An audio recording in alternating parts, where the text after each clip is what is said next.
This is unscripted. This was not planned, but I figured this could help a lot of people. I've been asked, how can I live abroad without a pension, Social Security, retirement, 401k? These are a lot of ideas that would help you accomplish your goal if you want to live abroad and live in paradise. Watch this video.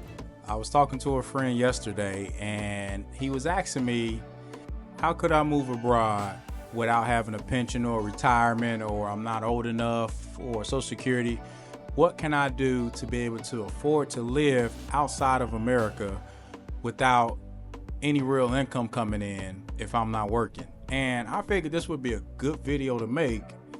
Just now, this is unscripted. This was not planned, but I figured this could help a lot of people. My journey and path got me to where I'm at. People have asked, how can you afford to do it? So I'm gonna break down a few things on what you can do to prepare to be able to live abroad if you don't have a pension, a retirement, Social Security, or anything like that. Most of the countries I'm going to, whether it's Central America or South America, or even Asia, the cost of living is so low. I have a budget that's ranging around $1,100 a month, and that's including rent, that's utilities, that's transportation, that's food. If you don't have $1,100 income coming in, here's a few things that I can give you as far as advice to help you get there. So a breakdown with that $1,100, you can live even cheaper than $1,100. Most places I'm looking at, you can get an apartment ranging from as low as $200 a month to $450 a month. You subtract that from $1,100, you still got a good amount of money. And depending on if you own a vehicle or if you don't, a lot of places you don't need a vehicle. You don't need to get around with a vehicle. There's countries where you can spend $3, $4, $5 to get around. How do I get $1,100 a month? What can I do? And first thing I suggested to him was investing in stocks. Even if you don't know anything about stocks, there's a lot of newsletters that will show you how to invest. And even if you don't have the knowledge, these newsletters, they're moving stocks as you're learning. The stock exchange is open Monday through Friday. You can invest during Monday through Friday. So is it 20 days a month? So we're breaking that down. I think it comes out, don't kill me on my math. My phone, I can pull out my calculator, but I'm not. It's about $50 a day. So you need about $50 a day to be able to live abroad in most countries. And it's even less than that. So just think about it. If you learn how to trade, day trade or penny stocks or even bigger stocks, you can make a couple trades a day to be able to afford and profit a $50 margin. Of course, that takes days to go through and commission and fees. But at the end of the day, we're looking at, I can do a couple day trades, and a minimum, I need $50. This Monday through Friday. So what if you make $100 or $150 a day? That's 3 days covered to where, okay, now there's no pressure to where you gotta have 3 days for sure $50. This is not a lot of money. So I did day trade, did it for a while. I did other trades as well. You think about $1,100 a month, it comes out to like $13,000 a year. Wherever you at, whatever your situation is in the States, if you can save $13,000, that's 1 year covered for your yearly expenses.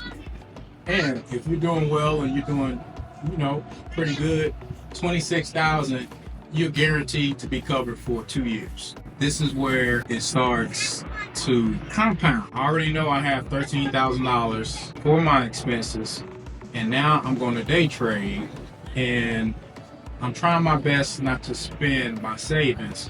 Whether I'm making money or losing money, this is money that I'm putting to invest. Of course, don't invest that $13,000 in day trading, but this is money on the side to where you can supplement not going into your savings. So now that you're making $50 a day, at least, it don't have to be 50, it can be less, it can be more, but you also have $13,000 already saved to cover your expenses for the year.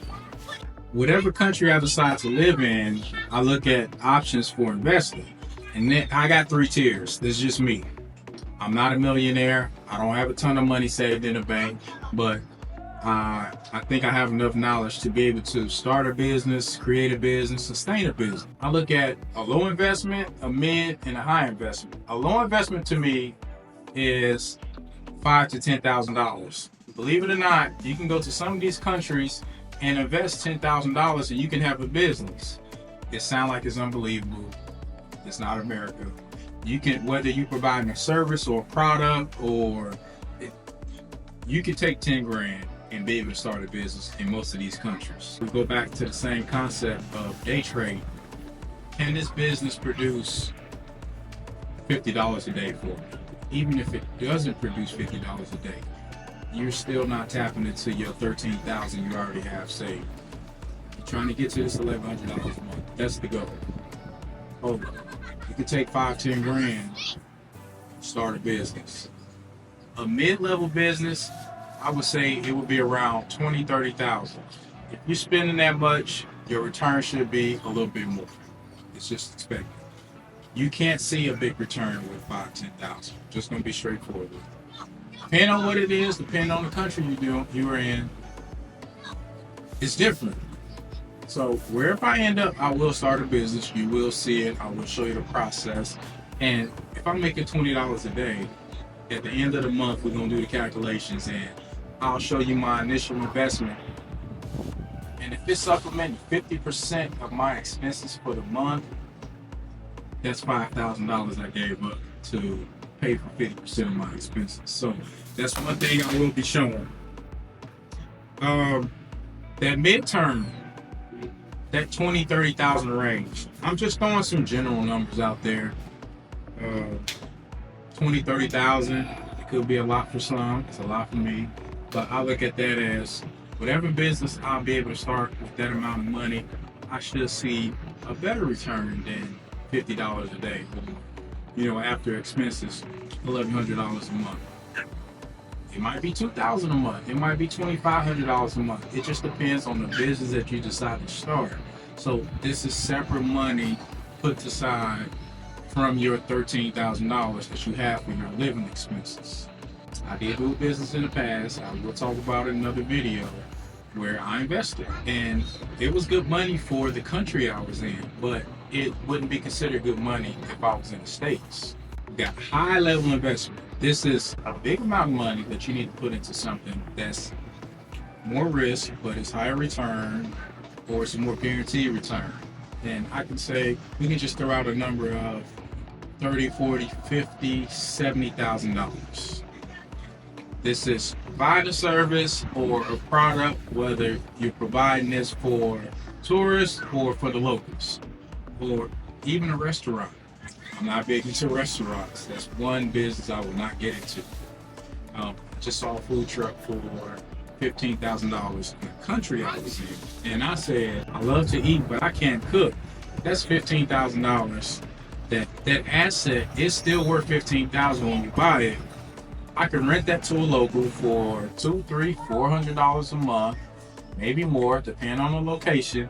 And that's $400 now that I don't have to come up with to get to my $1,100 a month. And it's only $1,500. And at the end of the day, you still have that asset. At the end of the day, you can go in there and cook. So there's a lot of things that you can do when it comes to investing and being able to afford to live outside of America. This high level investment, let's say $50,000, $70,000. Let's just say an example, a tire shop. The rent will probably be up there because I will need a decent size building, and I might need some lifts. I might need some tire balances. I might need some inventory from the tires. Depending on what part of the country I'm in, I might have to get them shipped from Asia or another country, or I might just source them in the country I'm in. So this, when the numbers add up, that's where the 70 grand is coming from. That's, you know, maybe $10,000, $15,000, $20,000 for a shipping container worth of tires. Your return will build up throughout the month, but now we're talking, you can live off those returns. A lot of people say, well, you know, I'm afraid I don't know what I'm gonna do. A lot of these countries, if you speak English, They want you. A lot of these places, they need teachers. They need people to teach them English. Even if you don't speak their language, you can be an English teacher in an international school in a lot of these countries. I've been to Asia, I've been to Central South America, and they're like, have you considered being an English teacher? I'm like, that's something I'm not interested in. But even if you want to do it private, you can do private lessons and still be able to supplement to where you can have some small income coming in. This is not big money, not big dollars. If you're doing something private, you might not be charging them a lot, but it adds up over time. You gotta remember, cost of living is $1,100. I can get cost of living even cheaper than that, depending on your lifestyle. And I do hear a lot of people saying, "Oh, you can't live off $1,100." I will be showing you that you can live off $1,100. I know people living off less than that. This is off the fly. I did not plan on making this video.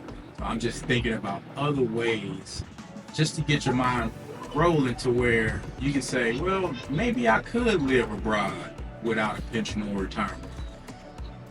You might have responsibilities or commitments in the state. It's a whole nother story. I am talking about if you're able to just pack your bag and just be able to catch a flight somewhere and just say, hey, I am starting over. If you got responsibilities, whether it's child support or you got credit card debt or other things you got to pay for in the States, that's a whole nother deal. So this is just me to give people options to say, hey, I possibly can do it because I've been there, and right now I am traveling the world. I'm loving it, and I never thought in a million years that I would be saying that I'm leaving America. You will see a lot of these things that I'm talking about. I will be implementing them, and you will see it in my journey. This ain't me just speaking. I've been doing it for 15 years. I did start a business in the country 15 years ago, 12 years ago, and it did okay. And I will tell you the heartaches, the headaches, and what went good, what went bad. If you just need just general information, leave a comment, shoot me a message, ask me how, why. I'm all open book. I love the world, I love to travel, and I would be selfish to say I don't want to help others see and enjoy the things I'm seeing. This is why I'm giving a lot of information. This channel is the travel vlog, but also in return, I want to help others enjoy the world. You're here on this earth, enjoy it. I was working 70, 80 hours a week. At some point I woke up and said, this is not life. I always travel, but where I'm at today, I decided to leave the money and enjoy the world. Follow, subscribe, leave comments, ask questions. If you want my email address, I'll give it to you, but I will be sharing more information on what you can do. Peace.